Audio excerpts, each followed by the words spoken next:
अस्सलाम वालेकुम नाज़रीन, मैं सैयद फुरकान हुसामी न्यूज़ में आपका इस्तकबाल करता हूँ। आइए देखते हैं आज की ये खबर।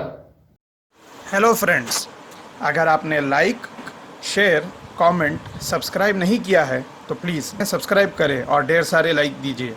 और हाँ, बेल आइकन ज़रूर दबाइएगा क्योंकि की खबरें हुसामी न्यूज़ लाता रहेगा। मैं फ़हीम कुरैशी एडवोकेट हूँ। मैं सदर all India Jamiatul Quraish action committee हूँ। मैं देखिए, जमीयतुल कुरैश हैदराबाद का पिछले एक हफ्ते से मसलक रमनसपुरे के ताल्लुक़ से मसला चल रहा है। बल्दिया हैदराबाद की जानिब से यहाँ का टेंडर नोटिफिकेशन जारी किया गया। जारी होने के बाद में जमीयतुल कुरैश हैदराबाद की जानिब से ये सोचा गया कि यहाँ का जो टेंडर है, अगर जमीयतुल कुरैश हैदराबाद के नाम से अगर हो तो यहाँ के जो 10,000 ख़ानदान जो यहाँ पर है उनको कुछ सहूलत मिल सके।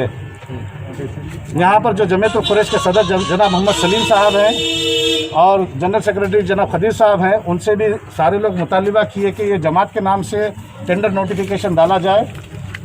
इसके बाद में देखिए, जो भी लोग बाहर के जो टेंडर डालने वाले थे उनसे भी बातचीत हुई, वो भी जमीयतुल कुरैश के हक़ में वो लोग बातचीत किए, मगर टेंडर जनाब सलीम साहब या फिर कोई और उनके फर्जन या किसी उनको टेंडर अलॉट हुआ। टेंडर अलॉट में टेंडर में देखिए 150 रुपये फ़ी जानवर यहाँ पर फ़ीस मुकर्रर की गई और एक्सपोर्ट के लिए 300 रुपये फ़ी जानवर गवर्नमेंट की जानिब से फ़ी मुकर्रर की गई। यहाँ पर देखिए, पहले 60 रुपये वसूल किया जाता था बल्दिया की जानिब से, अब 150 रुपये रखा। तो जमीयतुल कुरैश के जितने बरादरान कुरैश है, ये सब सलीम साहब से जाके बातचीत किए कि इसमें फ़ीस कम करिए, आप 60 रुपये रखिए जैसा पहले था, चूँकि हालात ख़राब है, काफ़ी लोग परेशान हैं, इसमें नुकसान उठा रहे लोग, और फ़ीस कम करिए बल्कि ये बातचीत का मुतालिबा करें तो 150 रुपये से कम नहीं होता। उसके बाद में बरादरान कुरैश 150 रुपये देने के लिए तैयार हुए। तैयार होने के बाद में फिर ये कहा जा रहा कि नहीं, उसकी जो कटत की फ़ीस होती 120 रुपये वो अलग से दे, जबकि बल्दिया के टेंडर में 150 रुपये में जानवर के टुकड़े करके 4 पीस करके सारी चीज़ें दुकानदार या भोंडेदार के हवाले किया जाता। मज़ीद 120 रुपये उसमें इजाफा करके उसमें देना, ये बड़ा बोझ है। इसके लिए तनाज़ा शुरू हुआ। जमीयतुल कुरैश जमात खाने में एक मीटिंग रखी गई थी। वो मीटिंग में कुछ गड़बड़ हुई बोल के पुलिस की जानिब से फ़ोन आने के बाद में जमात के 5-6 लोगों के नाम पे कंप्लेंट आया बोल के ये इत्तला मिली। तो जमीयतुल कुरैश हैदराबाद के नायब सदूर और दूसरे जो ओहदेदारान हैं, ये सब लोग और हज़ारों में लोग यहाँ पर जमा हुए। ये सारे मिलके पुलिस स्टेशन जाके जो मोहम्मद शफ़ी है और भी जो है उनके बारे में सामने पेश कर दिए। हमारी कोई गलती नहीं है बताए, पुलिस तहकीकात करी। तहकीकात करने के बाद में ये बात गलत साबित हुई कि ये लोग कोई गलत काम नहीं करे, लिहाजा पुलिस स्टेशन से निकल के सब यहाँ पर आए। और आगे की रणनीति क्या है, इसकी वजह क्या है जो 60 रुपये से एक साथ जो है ना 150? देखिए, बल्दिया की अखराजात क्या बता रहे हैं ये लोग? बल्दिया का जो टेंडर हुआ, टेंडर में 150 रुपये फ़ीस मुकर्रर की गई जो डोमेस्टिक पर्पज़ के लिए, और जो एक्सपोर्ट के लिए है वो 300 रुपये फ़ीस उसमें रखी गई है। ये देने तैयार है, बरादरान कुरैश देने तैयार है, मगर इसमें जो कटत के 120 रुपये जो एक्स्ट्रा होते वो मज़ीद इजाफा हो रहा है इसमें। जैसा साहब सलीम साहब को आप लोग सदर बने, सलीम साहब जमीयतुल कुरैश के सदर है ना हैदराबाद के जी, तो उसके बावजूद भी वो अपनी कम्युनिटी के लिए क्यों नहीं सोच रहे हैं? उसके बारे में आप लोग क्या सोच रहे हो वो बोलिए।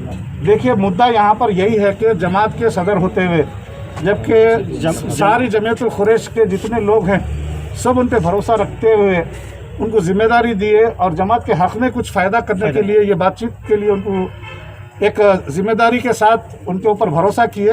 मगर आज ये लोग ये महसूस कर रहे हैं कि जमात का बिल्कुल अलग हो गया और पूरी जमात एक तरफ हो गई। जितने नायब सदूर हैं और जितने लोग हैं वो भी अलग हो गए। अभी जो लोग हैं इसमें तो जो है ना, आपको ऐसा लग रहा है कि उन्होंने जाती तौर पे अपने फायदे के लिए अपने बेटे को टेंडर दिलाकर जमात के साथ इंसाफी उन्हीं के नाम पे?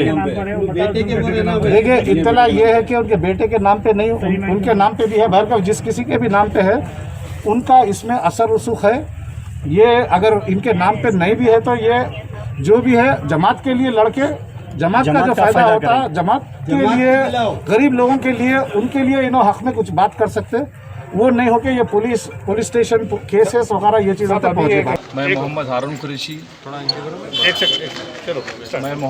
Qureshi all India Jamiatul Quraish Hyderabad youth wing president. आज सुबह से 2-3 दिन से जो मसले चल रहे हैं जमीयतुल कुरैश हैदराबाद और स्लाटर हाउस रमनसपुरे के दरमियान जो तनाव आ चुका है, ये तनाव इसलिए आया है कि जो यहाँ के अहदेदारों ने जमीयत कुरैश के अहदेदार सदर साहब अलहाज मोहम्मद सलीम साहब और जनरल सेक्रेटरी अब्दुल खदीर साहब ने गुत्ता लेकर आवाम के ऊपर एक ज़ोर ज़बरदस्ती कर रहे हैं। यहाँ पर आवाम बेहद परेशान है। रात के 3-3 बजे तक यहाँ पर आवाम की तकालीफ उठा रही है। आप आवाम की तकलीफ़ सुनने के बजाय आप आवाम के ऊपर तकलीफ़ मुसल्लत कर रहे हैं।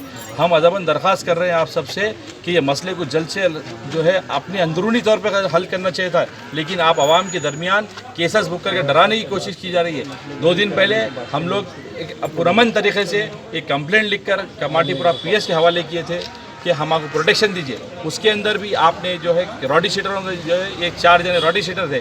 आवाम की खिदमत अगर रॉडी शीटर है तो हम बिल्कुल रॉडी शीटर बनने तैयार है। आप डराइए मत और कोई डरने वाले नहीं है।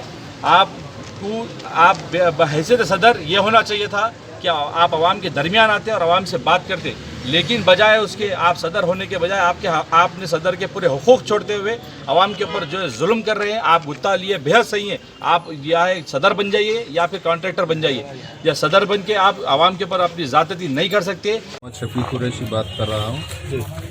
सदर साहब जो है, कल हम जमात खाने से निकलने के बाद मैं जो है गुत्ता जमात को सिलेंडर कर रहा हूँ बोल के बोले मीडिया में, बोल के सुनने में आया। हाँ, बोले नहीं था, बोले जमात को सिलेंडर कर रहा हूँ मैं, ये गुत्ता जमात को दे रहा हूँ। फिर उसके बाद जो है उन्होंने अपने आदमियों को वसूली के लिए सुबह में भेज दिए। जब जमात को दे दिए हैं गुत्ता, तो फिर सुबह वसूली को अपने आदमियों को कहीं को भेजे? जमात के आदमियों को ही भेजना था या जमात के कोई अहदेदारों को जमा करके बोलना था? उन्होंने अपने आदमियों को ज़ाती तौर पर जो जिनको उन्होंने टेंडर दिए, सब टेंडर दिए हैं, उनको वसूली के लिए भेजे हैं। एक मरतबा बोलते हैं, उसके बाद फिर मुकर जाते हैं सदर साहब। मफाद का काम तकलीफ़ हमको यही है, अपनी बात पे अपनी बात पे कायम नहीं रहते हो। एक पल एक जवाब दे देते हैं, फिर नहीं बोला बोलते हैं। उनसे जो भी बात करना है, कभी भी कोई भी शख्स सदर साहब से अगर बात करे तो राइटिंग में एक बात कीजिए। मैं रहो या कोई भी शख्स रहो, राइटिंग में बात कीजिए। सदर साहब एक पल में बोलते हैं, दूसरी पल में मुकर जाते हैं। मैं सदर साहब को ये बोला था 60 रुपये जो है मैं फ़ीस वसूल करता हूँ, आपके जो पैसे हैं मैं अदा करने के लिए तैयार हूँ। सदर साहब ये बोले थे कि 50 लाख रुपए जो है आपको रखना पड़ेगा। तो मैं बोला ठीक है, 50 लाख रुपए मैं देता हूँ, आप मेरे को दीजिए। मैं कौम की भी खिदमत करता हूँ, आपकी भी खिदमत करता हूँ, आपकी भी नौकरी करूँगा मैं। कौम से भी जो है 60 रुपये वसूल करूँगा मैं। आप मज़ीद इजाफा 1 रुपया भी नहीं करूँगा। इस बात पे मसला बातचीत हुई। वो 120 रुपये पहले बोले थे, तो हम जो है 60 की बजाय 80 रुपये उनको बोले थे। तो उस चीज़ को भी उन्होंने सदर साहब नहीं माने। उसके बाद आखिरी में बातचीत ये हुई कि मशीन पे काट के देने की आपकी 150 रुपये फ़ीस है, आप मशीन चालू कीजिए, हम 150 रुपये फ़ीस देने के लिए तैयार है बोल के हम वहाँ से उठकर आ गए। मशीन भी चालू नहीं है सर, नहीं चालू हुई, तो वो चालू नहीं हुई। तो जिस तरह से मशीन में जो कुछ प्रॉब्लम आया, वो प्रॉब्लम सॉल्व होने तक जो है जो अभी तक जो फीस लिया जा रहा था वो कंटिन्यू करो बोले तो नहीं कर रहे हैं सर। नहीं करेंगे हम, जो आज सुबह में काम नहीं करेंगे। आज सुबह में जो काम की, जो डिमांड किए थे हम वहाँ पर उनको कि वो पैसे नहीं देंगे, सुबह में 60 रुपये दे के काम करेंगे इंशाल्लाह ताला। को देंगे, वो भी बल्दिया को देंगे, नहीं पे करेंगे। इसके लिए आप लोग हर चीज़ के लिए फाइट बिल्कुल तैयार है। बिल्कुल इंशाल्लाह ताला सदर साहब से बिल्कुल फाइट के ऊपर ऐसो कैसा डाल दे रहे कि ऐसो, तो उनके भाई एक ऐसो उन्होंने ऐसो फोन आ करके डरा रहे हम लोगों को, क्लिप डाल रहे हैं आपस में क्लिप डाल रहे हैं। ये घर में बैठ के औरतों की सर का बात नको करो डालने दो, जेल को जाने के लिए हर आदमी आ रहा है या मैदान में आके बात करो।